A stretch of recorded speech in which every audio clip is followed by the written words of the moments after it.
Film की शुरुआत होती है एक छोटी बच्ची को दिखाते हुए जो आराम से बैठकर टीवी पर कार्टून्स देख रही थी। तभी अचानक टीवी के सिग्नल्स चले जाते हैं।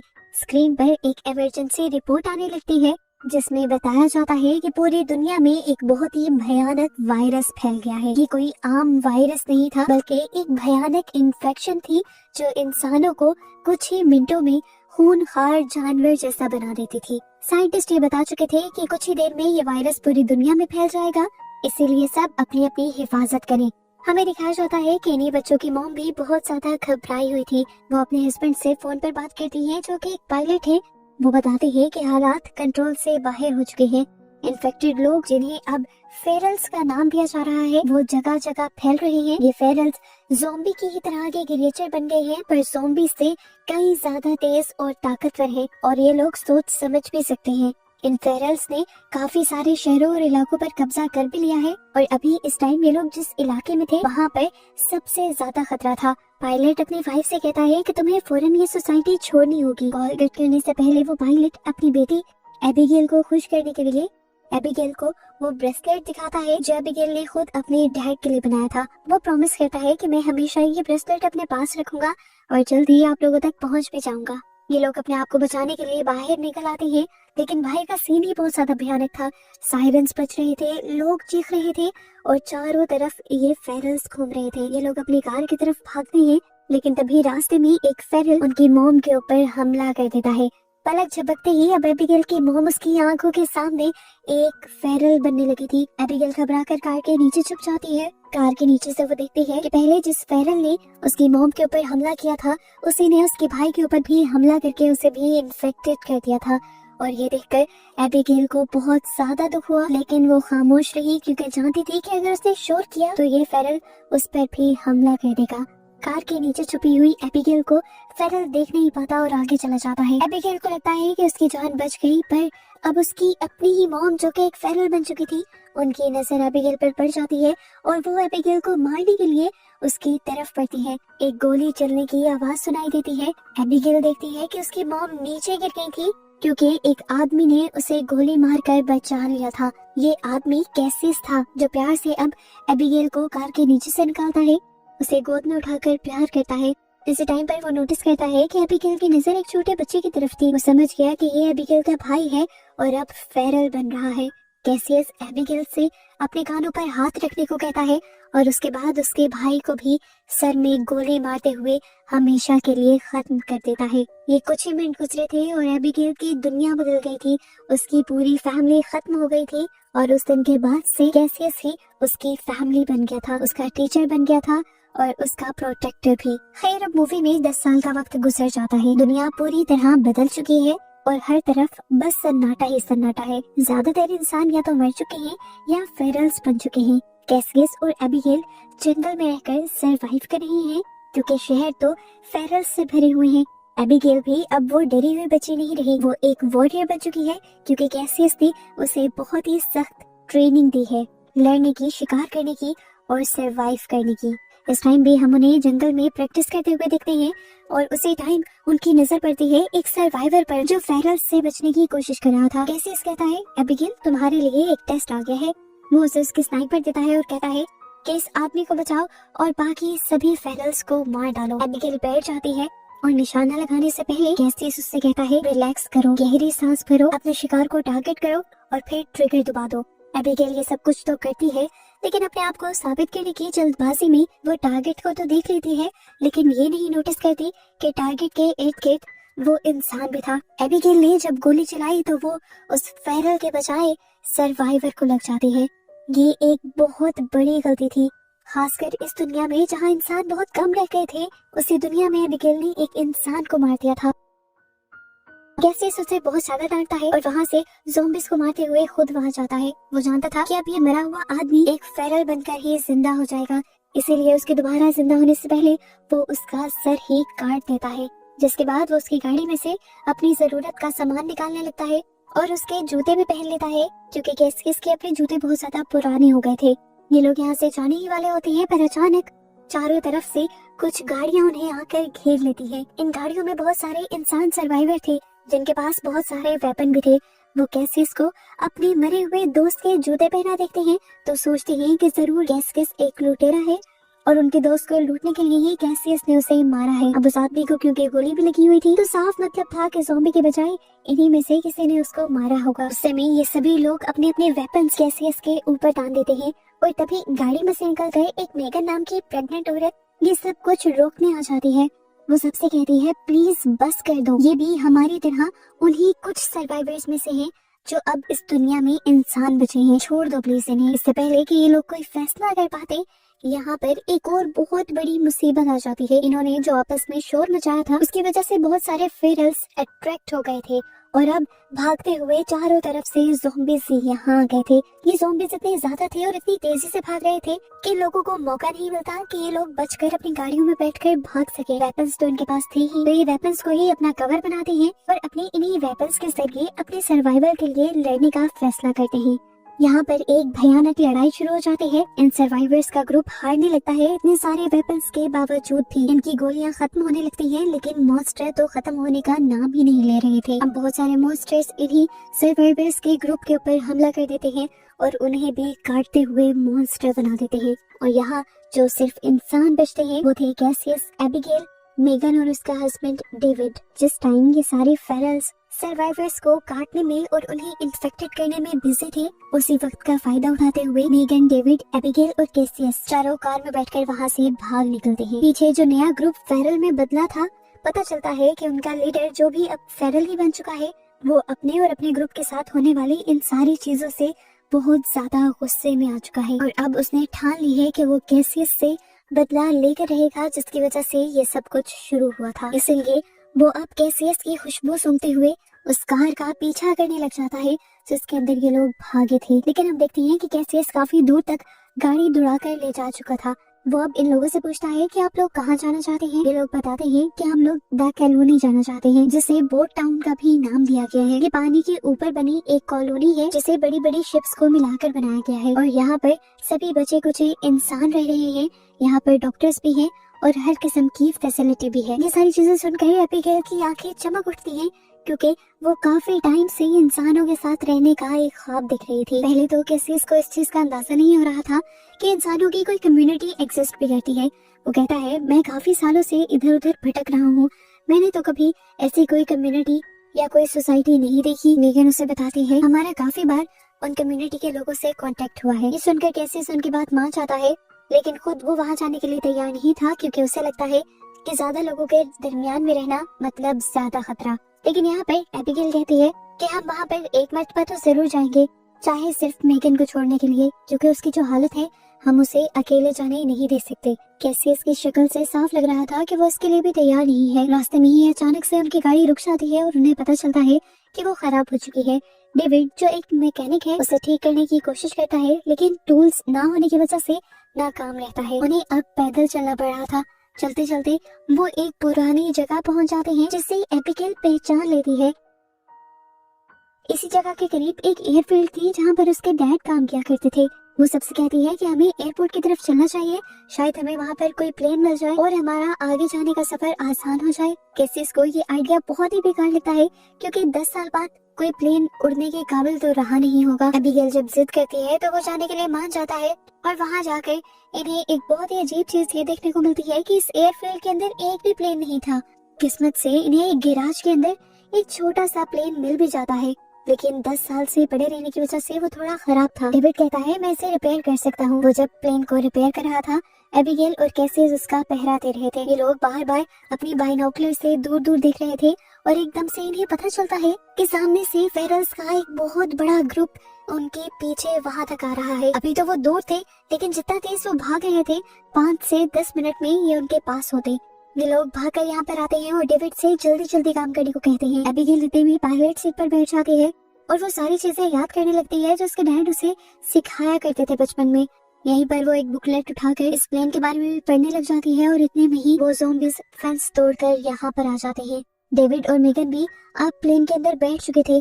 थोड़ी सी कोशिशों के बाद भी एबिगेल ने इंजन स्टार्ट कर लिया था प्लेन का। प्लेन तेजी से आगे की तरफ रनवे पर चलने लग जाता है, लेकिन उसके बावजूद ये ज़ॉम्बीज़ इतने ज्यादा तेज होते हैं कि चलते ट्रेन को भी पकड़ने की कोशिश करते हैं और उसके विंग्स को डैमेज भी करने की कोशिश करते हैं।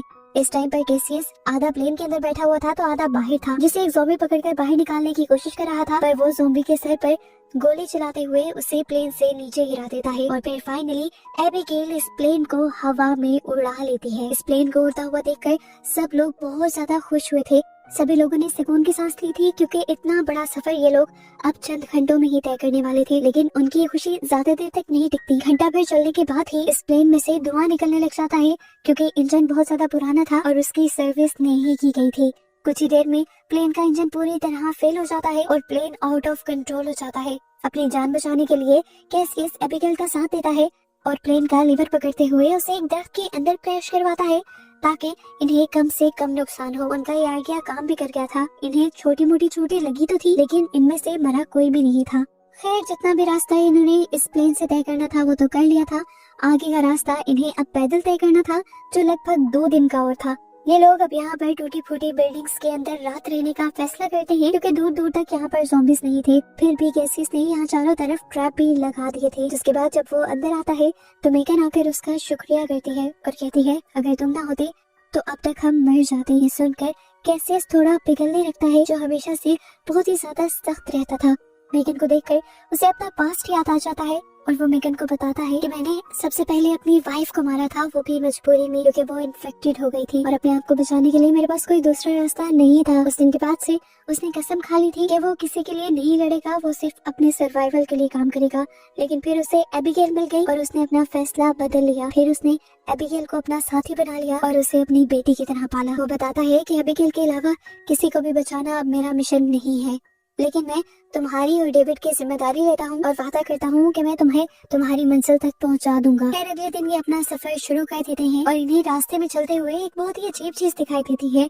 एक बहुत ही अच्छा साफ सुथरा फार्म हाउस जहाँ पर बहुत सी चीजें भी उगी हुई थी और यहाँ पर बिजली भी थी। ये लोग बहुत ज्यादा हैरान होते हैं और उस फार्म हाउस की तरफ बढ़ने की कोशिश करते हैं, लेकिन तभी एक स्पीकर से आवाज आती है कि अपने अपने हथियार नीचे डाल दो। ये लोग उस आदमी की बात मान जाते हैं और अपने हथियार यहीं छोड़कर ये लोग अंदर चले जाते हैं। पता चलता है कि इस जगह का मालिक एक साइंटिस्ट था। वो इन सारे सर्वाइवर्स से मिलकर बहुत ज्यादा खुश होता है और उनके लिए अच्छा सा खाना भी बनाता है। ये सब खाना खाते हुए रो पड़ते हैं क्योंकि 10 सालों बाद वो इतना अच्छा खाना खा रहे थे। डिनर के बाद ये लोग बैठकर बातें करने लग जाते हैं और बातें करते हुए एक बहुत ही अजीब बात वो साइंटिस्ट ये कहता है कि ये वायरस कोई बुरी चीज नहीं है बल्कि ये तो ह्यूमन एवोल्यूशन है। वो मानता है कि इस वायरस ने सारे कमजोर इंसानों को मार दिया है और ताकतवर इंसानों को फेरल्स में बदल दिया है और अब इन नई फेरल्स को ही इस दुनिया के ऊपर कब्जा करना चाहिए और बचे कुचे इंसानों को भी मर जाना चाहिए। जैसे जैसे वो बोल रहा था सबको चक्कर आने लगे थे क्योंकि उसने सबकी ड्रिंक में बेहोश होने की दवा मिलाई हुई थी। और ऐसे ही हमें पता चलता है कि साइंटिस्ट का उन सबको अंदर बुलाने का इरादा कुछ अच्छा नहीं था। जब इनकी आंखें खुलती हैं तो ये लोग बंधे हुए होते हैं। यहाँ पर साइंटिस्ट इनको अपनी असलियत बताता है और कहता है कि मैं तो यहाँ पर ज़ॉम्बीज़ के ऊपर ही एक्सपेरिमेंट कर रहा था। उसने अपनी ज़ॉम्बी बनी हुई वाइफ को भी यहाँ कैद करके रखा हुआ था और उसने एक ऐसी डिवाइस भी बनाई थी जिससे वो न सिर्फ अपनी वाइफ को बल्कि सभी ज़ॉम्बीज़ को कंट्रोल कर सकता था। वो बताता है कि मैं चाहता हूँ सारे इंसान मर जाएं और सारे फेरल्स में यानी ज़ॉम्बीज़ में बदल जाएं ताकि मैं उन्हें कंट्रोल कर इस पूरी दुनिया पर राज कर सकूं। वो अब अपनी ज़ॉम्बी बनी हुई वाइफ को आजाद कर देता है और अपनी डिवाइस की मदद से कंट्रोल करते हुए इन लोगों की तरफ मारने को भेजता है। सब घबरा जाते हैं। जैसे ही वो कैसियस के पास आती है, कैसियस उसे जोर से टांग मारकर पहले अपने से दूर कर देता है और इतने में डेविड अपनी ताकत का इस्तेमाल करता है और अपनी रस्सियां तोड़ देता है। यहाँ पर हमें एक ट्विस्ट ये पता चलता है कि डेविड थोड़ा थोड़ा इन्फेक्टेड हो रहा था। उसने एक आध मर्तबा अपने आप को मारने का भी सोचा, लेकिन फिर उसने फैसला किया कि वो पहले अपनी वाइफ को सेफ जगह पर उसी टाउन में पहुंचाएगा और फिर अपनी जान देगा। उसने ये भी फैसला किया था कि अगर वो सफर के दौरान ही इन्फेक्टेड हो गया तो वो अपने आप को मार देगा। अभी उसके बारे में किसी को ये हकीकत नहीं पता थी, लेकिन इस ज़ॉम्बी वायरस ने अभी तक जो उसे ताकत दी थी उसी ताकत से वो अब इस नई ज़ॉम्बी से लड़ने लग जाता है। ये लोग आखिर उस ज़ॉम्बी को मार देते हैं और इन्हें देखकर डरते हुए साइंटिस्ट यहाँ से भाग जाता है। ये लोग मौके का फायदा उठाते हैं, अपना वेपन्स और सामान इकट्ठा करते हैं और साइंटिस्ट का ही ट्रक लेकर यहाँ से निकल जाते हैं। इनके यहाँ से भागने के बावजूद भी साइंटिस्ट ने हार नहीं मानी थी। वो तो उन्हें हर हाल में मारना चाहता था, इसीलिए वो अपनी डिवाइस का इस्तेमाल करते हुए बहुत से ज़ॉम्बीज़ को उनकी गाड़ी के पीछे लगा देता है। इधर इन लोगों को भी आगे से रास्ता बंद मिलता है और इनके पास कोई दूसरा रास्ता नहीं रहता सिवाय इसके कि ये लोग गाड़ी से बाहर निकलकर भागना शुरू कर दें। पीछे से ज़ॉम्बीज़ भी बहुत ज्यादा आ गए थे। डेविड को भी अब समझ आ गई थी कि वो पूरी तरह इन्फेक्टेड में बदलने वाला है, क्योंकि उसकी पेट की नसें भी खाली पड़ चुकी थी और उसकी हालत भी बहुत ज्यादा खराब हो रही थी। वो यहाँ पर अपनी वाइफ को मिलता है और उसे लास्ट गुड बाय कहता है। उसकी वाइफ यानी मेगन उसे छोड़कर जाना नहीं चाहती थी, लेकिन तब वो मेगन से कहता है कि ये सब मैं हमारे बेबी के लिए कर रहा हूँ। ये कहकर वो उसे कैसियस के साथ भेज देता है और खुद यहाँ बचे कुछ ज़ॉम्बीज़ से लड़ने लग जाता है। ज़ॉम्बीज़ बचे हुए तीनों लोगों का पीछा नहीं कर पाते और इस तरह ये लोग नदी के किनारे पहुंच जाते हैं। इनकी खुशकिस्मती यही थी कि इसी पानी के अंदर उस टाउन को बनाया गया था जहाँ पर मेगन को आना था। एबिगेल फौरन जाकर मदद की रिक्वेस्ट करती है और इन्हें देखकर वो लोग इन्हें कवर देने लगते हैं और दूर से इनके पीछे आने वाले मॉन्स्टर्स पर हमला कर देते हैं, जिसके बाद इन लोगों को कॉलोनी के अंदर लेने के लिए एक बोट भेजी जाती है और फाइनली ये लोग ज़ॉम्बीज़ से दूर आ जाते हैं। पता चलता है कि ये ज़ॉम्बीज़, ये फेरल्स पानी के अंदर नहीं आ सकते थे। अब हमें कॉलोनी का एक सीन दिखाया जाता है। जैसे मैंने पहले बताया कि ये कॉलोनी बड़े बड़े जहाजों को जोड़कर बनाई गई थी। इसे देखकर ये सब लोग बहुत ज्यादा हैरान थे। एबिगेल तो बहुत ज्यादा खुश थे क्योंकि वो सालों बाद किसी दूसरे इंसान से मिल रही थी। उसे यहाँ पर बहुत ज्यादा मजा आ रहा था। मेगन, जिसकी हालत इस टाइम खराब हो गई थी, उसे भी यहाँ पर मेडिकल फैसिलिटी मिल गई थी। पता चलता है कि उसके पास एक बेटी पैदा हुई है, लेकिन अफसोस की बात एक ये भी पता चलती है कि अब मेगन ज्यादा अरसे तक जिंदा नहीं रह सकती, क्योंकि उसके अंदर खून की बहुत ज्यादा कमी है और यहाँ कोई भी उसे खून नहीं दे सकता। इसी रात नए लोगों के आने की खुशी में यहाँ पर एक पार्टी होती है और एबिगेल, जो इन सारी चीजों से बहुत लंबे अरसे से दूर थी, उसे बहुत ज्यादा मजा आता है। लेकिन कैसे सब उसे अलर्ट कर देता है कि हमें यहाँ से जाना चाहिए, पर एबिगेल यहाँ से जाना नहीं चाहती थी। इसलिए इन दोनों के दरमियान में बहस हो जाती है। घूमते घूमते एबिगेल एक सीक्रेट रूम में पहुंच जाती है जहाँ पर बहुत सारे एक्सप्लोसिव्स लगाए हुए थे और यहाँ पर एक बड़ा सा रिमोट पे लटका हुआ था। इससे पहले कि वो हाथ लगाते थे, एक लड़का आकर उसे रोक लेता है और बताता है कि ये हमारा प्लान भी है। अगर कभी इस कॉलोनी पर भी फेरल्स का हमला हो गया तो वो बताता है कि नीचे के बने हुए टनल वाले रास्ते से हम सब लोग यहाँ से भाग जाएंगे और इस कॉलोनी को बॉम्ब्स के जरिए उड़ा देंगे ताकि वो सारे ज़ॉम्बीज़ जो यहाँ पर आए थे वो मारे जाएं। वो लड़का तो वैसे ही ये सारी इन्फॉर्मेशन एबिगेल को दे रहा था, ये नहीं जानता था कि इसकी जरूरत अभी पड़ जाएगी, क्योंकि वो पागल साइंटिस्ट अब अपनी डिवाइस का इस्तेमाल करते हुए बहुत सारे ज़ॉम्बीज़ को यहाँ पर ले आया था। उसने अपने साथ अल्फा फेरल को मिला लिया था। ये वही फेरल था जो सबसे पहले मिलने वाले सर्वाइवर ग्रुप का लीडर था और उसे अपने ग्रुप का कैसियस से बदला लेना था। अल्फा को कंट्रोल करते ही सारे फेरल्स उसकी बात मानने लगते हैं। अल्फा फेरल जब बिना डरे पानी के अंदर जंप करता है तो बाकी ज़ॉम्बीज़ भी पानी का डर खत्म कर देते हैं और पानी के अंदर जंप करते हुए तैरकर उसके कम्युनिटी में पहुंच जाते हैं। कम्युनिटी में जोर जोर से अलार्म बजने लगते हैं। सभी इंसान खतरे को भांपते हुए सीक्रेट डोर की तरफ भागने लग जाते हैं। कॉलोनी में एक हंगामा शुरू हो जाता है और कुछ फेरल्स तो इंसानों के ऊपर हमला भी करने लग जाते हैं। कैसियस इस अफरा तफरी में भी पहले एबिगेल को ढूंढता है और एबिगेल उसे मिल भी जाती है, लेकिन इस टाइम इन्हें अंदाजा होता है कि ये लोग एस्केप टनल से बहुत ज्यादा दूर हैं। इसी सारी लड़ाई के दौरान साइंटिस्ट भी कैसियस के सामने आ जाता है। उसे लग रहा था कि अब वो नया गॉड बन गया है सिर्फ इस डिवाइस को बनाकर। कैसियस को उसे देखकर इतना ज्यादा गुस्सा आ रहा था कि कैसियस ने उसके ऊपर ही हमला कर दिया और उसे मारते हुए बार बार उसकी डिवाइस को दीवार के साथ टकराया, जिससे उसकी डिवाइस टूट गई। सिग्नल्स खत्म हो गए और अब ज़ॉम्बीज़ उसके ऊपर टूट पड़े, जबकि कैसियस तो अपनी जान बचाकर यहाँ से भाग गया। आगे बढ़ने पर कैसियस को पता चलता है कि मेगन अब मर चुकी है, लेकिन अब उसकी एक बेटी थी जो जिंदा थी। मरने से पहले मेगन कैसियस को ये जिम्मेदारी देकर जाती है कि जैसे तुमने एबिगेल को पाला है और उसे ट्रेन किया है, मेरी बेटी को भी तुम बिल्कुल वैसे ही ट्रेन करना। इधर दिखाया जाता है कि सभी सर्वाइवर्स उस टनल से निकलकर एक सेफ जगह पर पहुंच गए थे। वो रिमोट कंट्रोल इस टाइम उसी लड़की के हाथ में था जो एबिगेल का दोस्त बन गया था। वो देखता है कि एबिगेल और उसके अंकल अभी तक उस टनल से बाहर नहीं निकले, इसीलिए वो इंतजार करता है और उस कॉलोनी को तब तक तबाह नहीं करता जब तक एबिगेल आ जाए। यहाँ एबिगेल जो सारे ज़ॉम्बीज़ से लड़ रही थी, उसके सामने जब अल्फा ज़ॉम्बी आता है तो वो उससे अपने आप को बचा नहीं पाती, क्योंकि अल्फा ज़ॉम्बी के हाथ में उसने एक ब्रेसलेट देख लिया था। ये वही ब्रेसलेट था जो उसने बचपन में बनाकर अपने डैड को दिया था, यानी ये अल्फा ज़ॉम्बी उसके डैड थे। उसे समझ नहीं आया कि वो क्या करे। ये अल्फा ज़ॉम्बी उसे खाने ही वाला था, लेकिन ठीक वक्त पर उसे बचाने के लिए कैसियस आ गया। ये देखकर उसे होश आया।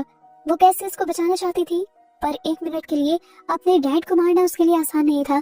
लेकिन फिर उसे एहसास हो गया कि इस टाइम ये ज़ॉम्बी इंसान उसका डैड नहीं है बल्कि कैसियस उसका डैड है। इसलिए उसने उस ज़ॉम्बी के सर में गोली मारी और कैसियस को बचा लिया। अपने डैड को मारने के बाद एबिगेल कुछ देर के लिए सदमे में चली गई थी, लेकिन कैसियस एबिगेल को यहाँ से खींचता हुआ जल्दी से टनल की तरफ बढ़ जाता है। जैसे ही ये लोग टनल से बाहर निकलते हैं, वो लड़का इस कॉलोनी को तबाह करने के लिए बटन दबा देता है। बस चंद ही सेकंड लगते हैं और ये कॉलोनी पूरी तरह तबाह हो जाती है और यहाँ पर आए हुए सभी ज़ॉम्बीज़ भी जलकर राख हो जाते हैं। सर्वाइवर्स इस टाइम नदी के दूसरे किनारे पर थे और इन्हें अब दूसरी तरफ एक छोटा सा आइलैंड नजर आ रहा था। ये आइलैंड इनके लिए एक उम्मीद थी और ये लोग इसी आइलैंड पर नई कॉलोनी बनाने का डिसाइड करते हैं। इस टाइम कैसियस ने भी अपनी सोच बदल ली थी, क्योंकि अब जिस तरह बाकी लोगों ने उनकी जान बचाई थी, वो भी समझ गया था कि लोग खतरा नहीं बल्कि ताकत होते हैं। वो भी अब एबिगेल और इस छोटी बच्ची को लिए उन लोगों के साथ रहने का फैसला कर लेता है और ये लोग निकल जाते हैं उस आइलैंड के लिए, जिससे अब ये लोग अपना नया घर बनाएंगे और जिसे हमेशा ये लोग ज़ॉम्बीज़ से और फ्लेयर्स से दूर रखेंगे। और बस इसी तरह इन्हीं सबको दिखाते हुए ये मूवी यहाँ खत्म हो जाती है।